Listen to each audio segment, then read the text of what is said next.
Broken Edge is a 1v1 fantasy VR sword fighting game that was published in December of 2022. Within the community, there's a bi-monthly tournament held called Battlegrounds, where teams, also known as guilds, compete to find out who's the strongest among them. The tournament has been held a total of 4 times, with a team called PK or Peacekeepers winning 2 of them. Peacekeepers won Battlegrounds 2 and 3, and they were the favorites to win number 4.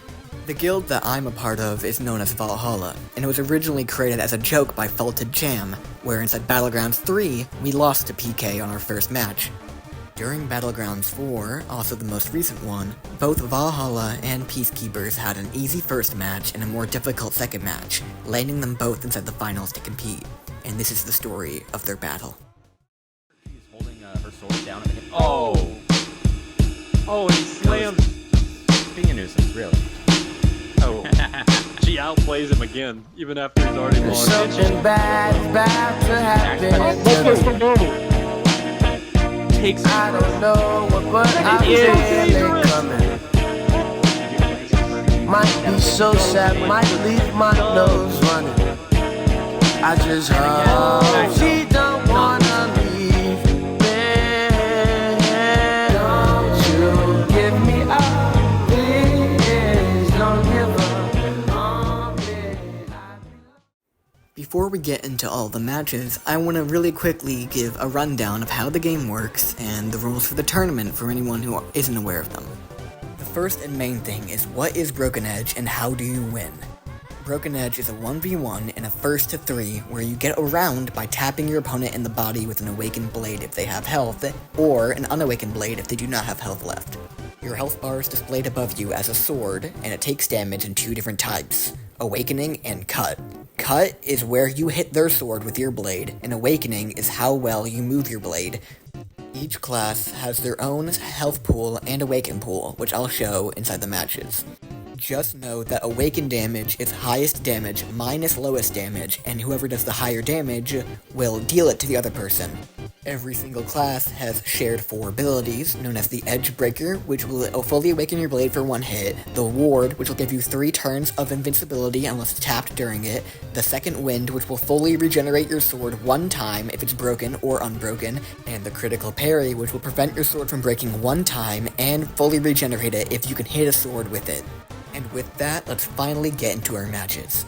For the first round of the tournament, we sent out Goofy, and they sent out Snezzy. For the first round, you want to pick somebody who isn't too bad, but isn't too good, that way they don't get completely wrecked, and they don't give the other team an early advantage. Goofy started off this round with a really bad disadvantage, but turned it around halfway, and managed to break their swords at the same time. This leads Goofy to get the first round. Whenever your sword is fully broken, it will no longer regenerate, and you're prone to body taps since you do not have to awaken your blade anymore to get the body tap. During the second round, Goofy gets broken first, forcing him to Second Wind, but he ends up getting the body tap anyway. Going into the third round, Goofy had the advantage in wins, which might have made him a little bit cocky, because Snezzy instantly got a body tap off the bat. The format for Battlegrounds is an 8v8 tournament where your lives carry over, so depending on how much damage you do, it'll carry on to later matches. Every time you die, or your opponent dies, they send in a new person, and the fights continue that way until nobody's left. One more important thing you should know is the losing team gets to have host at the next match, and host is important because it's like a mini, tiny little buff to you, where your hits will land more often, and you're less likely to get tagged in the back. As you just saw, if you don't have a critical parry and your sword hilt gets tapped, your sword will completely shatter, and there's no recovering from that, so the round is forfeit. One way you can avoid that is by having secondaries, and secondaries are swords that break in 1 hit, but also body tap without any awakening. Both Snezzy and Goofy are on their last life, which means if either of them win, the next person only has to get a single round for it to be evened up again, except the other team will have host. So whoever wins this will determine who gets host for one of the future rounds. A round doesn't have to end with one person winning and one person losing. It can also end like this, where Goofy lunges in and catches their hilt, breaking both their swords at the same time and ending the round instead of a draw. This is the only time during the entire tournament where a draw happens, at the very beginning, and immediately after that, Goofy gets his body tap, ending Game 1. Desi was the first person eliminated, and their final stats were 0 kills, but 2 lives taken. For Game 2, Peacekeepers sent out their heavy hitter and guild leader, Lovebug. And all we could pray would be Goofy getting a single round off. While in this round, we were inside the voice chat talking, thinking who we would send out after this once Goofy loses. Tokolo said he wanted to be sent out on his Viking, which I wasn't sure about because his main is usually Pirate, but we let him do it. Unfortunately, Goofy was not able to get a single round off of Love Arrow during Game 2, but that's alright because he secured Game 1 for us, and now because he lost, we get host for Game 3.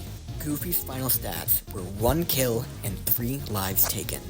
Like I said earlier, for Game 3, we decided to send out Tokolo, who immediately got body tapped at the beginning of the match, and if you watch, he will now hold a shield above his head for every single round after this, all because of that one single body tap. Love instilled the fear of the head tap, so now he'll hold the shield up there. Tokolo is more known for his pirate main, so I was a bit surprised whenever he told me he wanted to play Viking, but he said he would win, and I trusted him, especially after he got the body tap instead of round 2.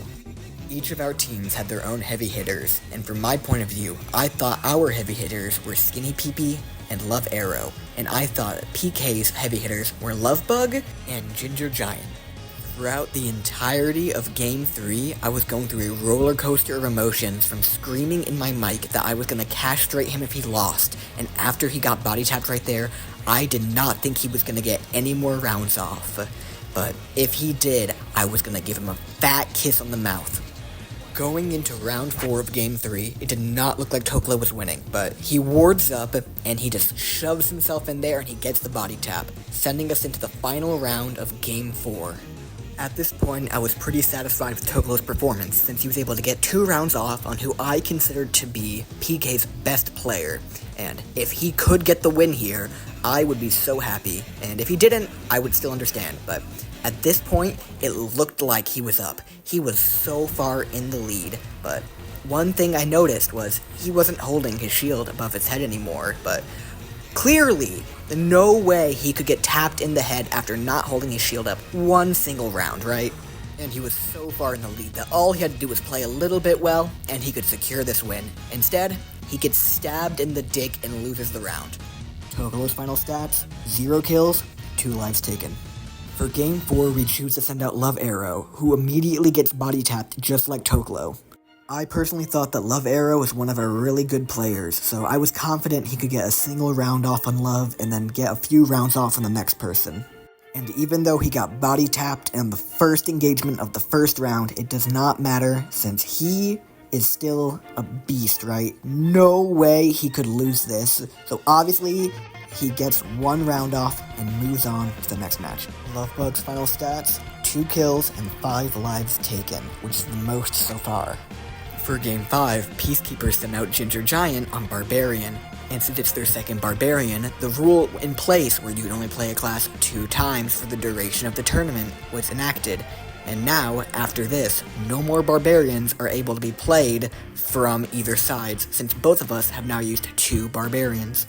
I was actually very surprised to see Ginger playing Barbarian, since out of their previous match, it was Mr. Giant Viking who played their Barbarian. After Ginger got the first round on Love Arrow, I was concerned, thinking that Love Arrow could not get any more matches, but I was still confident in them and their ability to get at least 1, but immediately after, he got body tapped again, ending match 5. Love Arrow's final stats were a measly 1 kill and 1 life taken. For Game 6, everyone said Valhalla simultaneously agreed that we had to send out one of our heavy hitters, so we chose to send out Skinny PP.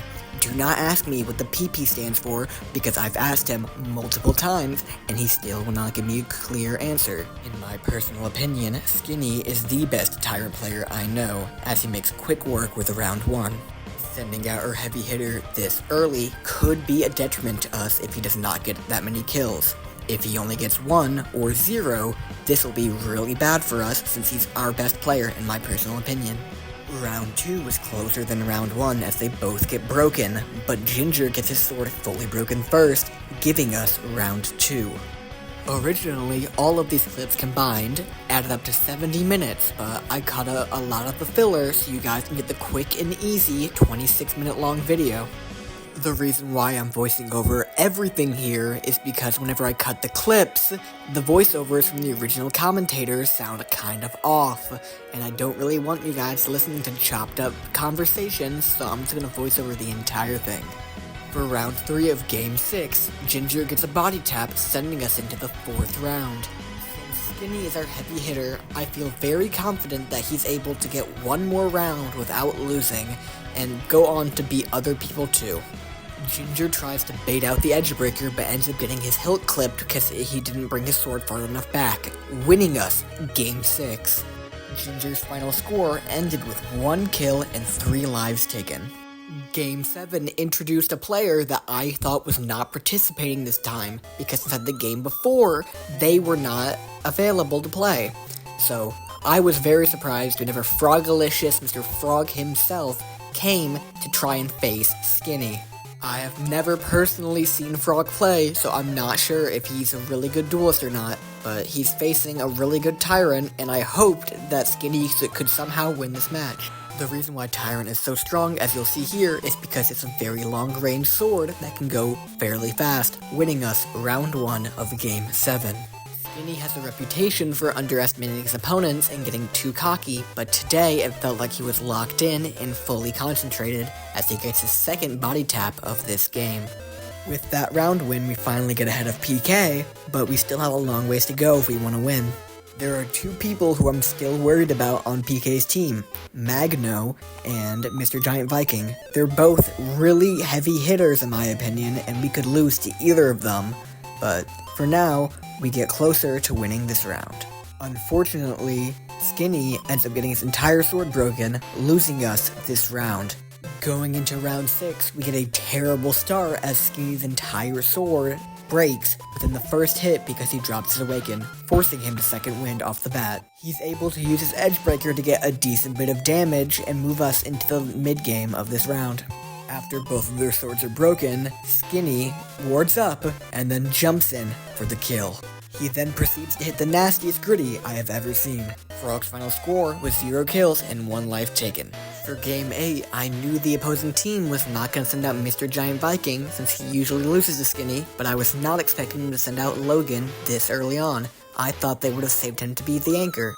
Since we're ahead right now, all we can hope for is for Skinny to get 1 or 2 rounds off to make killing Logan easier, since Samurai is a really good counter to Tyrant if it's a good Samurai. And Logan is one of the best Samurai I've seen, or he at least plays in a unique enough way that it'll catch most people off guard. Thankfully, Skinny does get the first round, meaning we'll have a much easier time trying to beat him if he does not win at the end. After the first round, I was alright with Skinny losing this, since now we get host no matter what inside the next match, and he'll have 1 life taken away, making it significantly easier. Logan ends up breaking both of their blades at the same time, but Logan is up right now since he has his Edge Breaker, Secondary, Ward, and Second Wind, which he ends up using to try and finish Skinny off. Skinny has a nub against a full sword, and unfortunately, he ends up getting body tapped, ending Game 8. He now holds the record for most points with 2 kills and 7 lives taken. Before Game 9 took place, our guild leader, Faulted Jam, who we sent out right now, told me he wants me to anchor. Anchoring just means you stay until the end of the game, no matter what, and you try to clean up whoever's left inside the game. I personally was not sure if Jam was going to win this match, since Samurai is one of the best counters for a good Persian, but Jam is said to be the best runner in the game, or at least he's said to be a runner, and all a runner means is that they try to find body taps no matter what.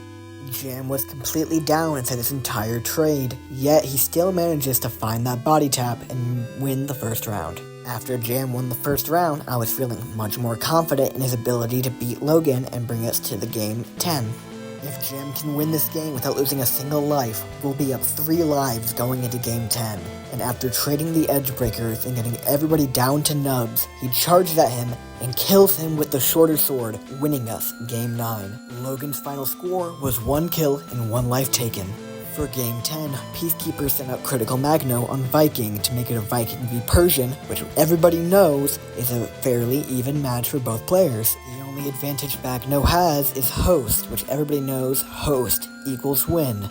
For round 1, Jam was down anyway, but he ends up getting body tapped in the head. Now, that's not that bad though, since he still has 2 more lives to try and beat Magno, and there's 0 chance he would get body tapped twice in a row, back to back within each round, right?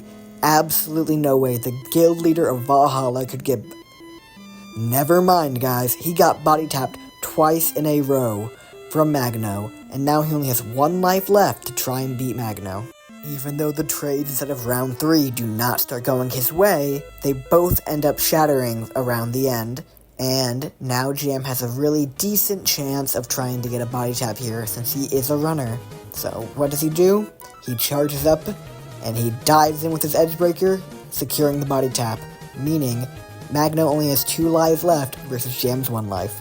Even if Jam goes down this next match, since he got that 1 kill, we are still in the lead, and we'll have host for the next match, making it even easier to try and beat Magno. If PK wants to be in the lead, they have to get 1 kill off of Jam, and then try and get a few kills off on the next person on their host, which could prove to be a problem. Jam is already broken inside of round 4, so what does he do? He pulls out his swords, and he ends up trading Edgebreakers with Magno, which isn't a terrible decision, but it's also not the best. In typical Volta Jam fashion, he ends up clutching up the game at the last moment, winning us round 4 of game 10. Because of Volta Jam, we now have a very significant lead up against Peacekeepers, and even if he loses here, we still have host next match, and we only have to win a single round, and then we'll be up still by 3 lives, and it'll be a 2v3. Unfortunately, Jam does get weaved between his 2 swords, losing us game 10. Jam's final stats are 1 kill and 4 lives taken.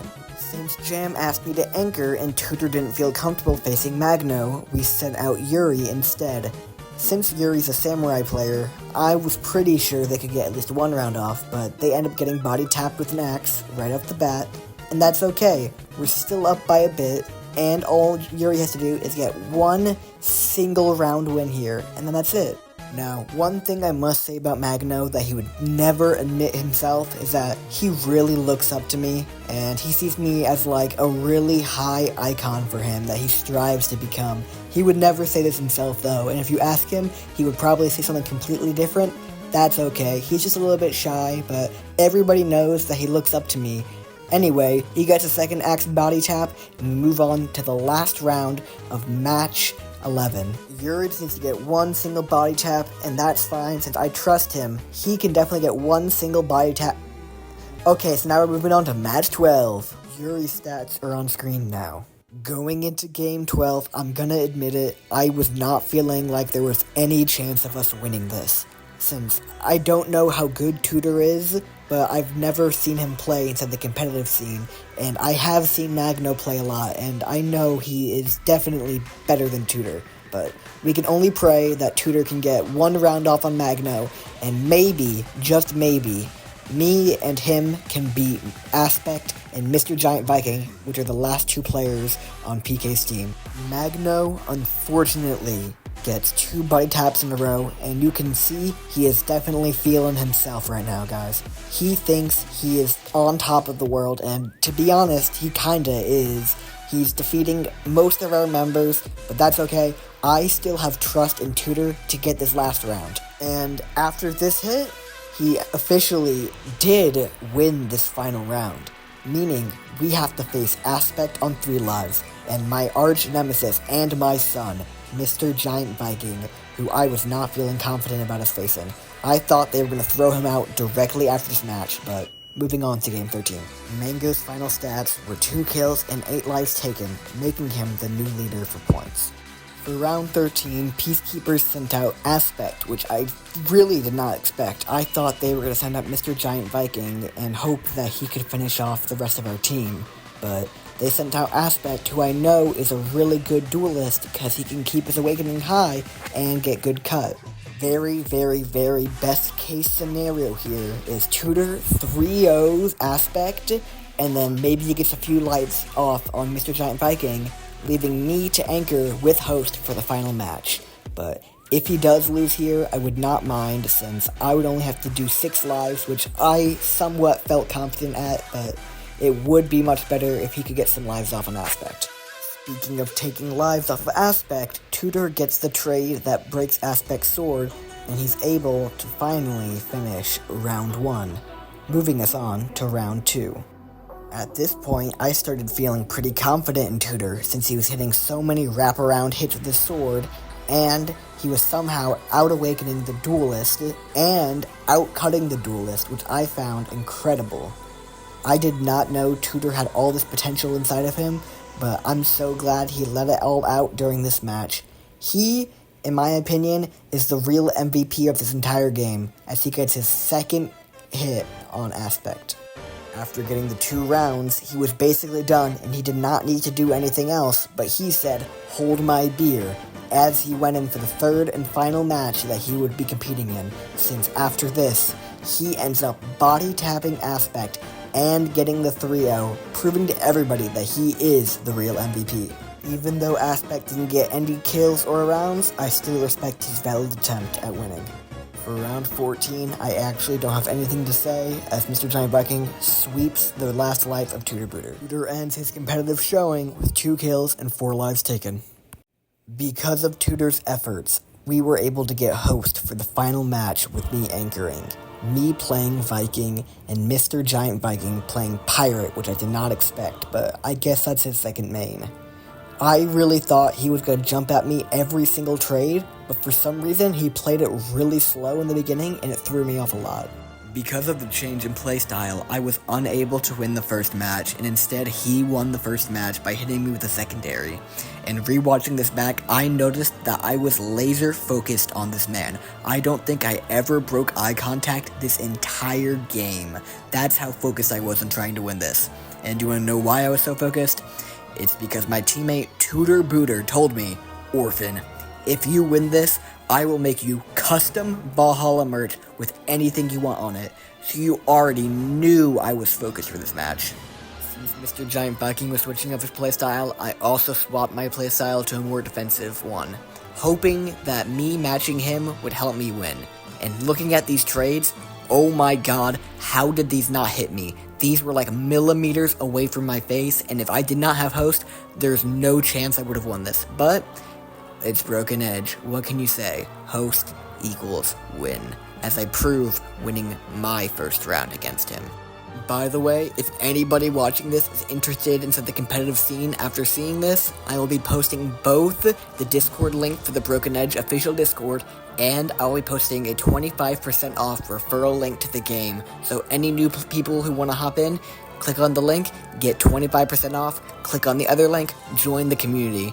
I'm pretty sure Broken Edge is some of the most fun I have ever had with a competitive game, and that's probably mostly because of the community and how interactive they are. You can join different teams, you can play inside so many different tournaments, it's so fun. But instead of glazing the game, I'm gonna get back to the game and talk about what's happening. After that wraparound hit, Mr. Giant Viking was down to his nub, and I still had my entire sword to work with, so all I had to do was find an opening and then hit that body tap, giving me my second round win, bringing us into the 4th round of this final match. This is still anybody's game. A simple body tap could decide the fate of the entire rest of the game. He drops his awakening, and I get a really good hit. He uses his edge breaker, but it hits my shield as I dive in to try and get the body tap. At this point in the game, I still have a lot of health and some of my abilities to regrow my blade, while he only has his critical parry and his blade. After that hit, all he has left is one secondary, a critical parry, and I still have my entire blade and critical parry, so obviously, I end up winning. And that brings us to the end of all of our matches, and I can finally stop recording. Thank you for watching.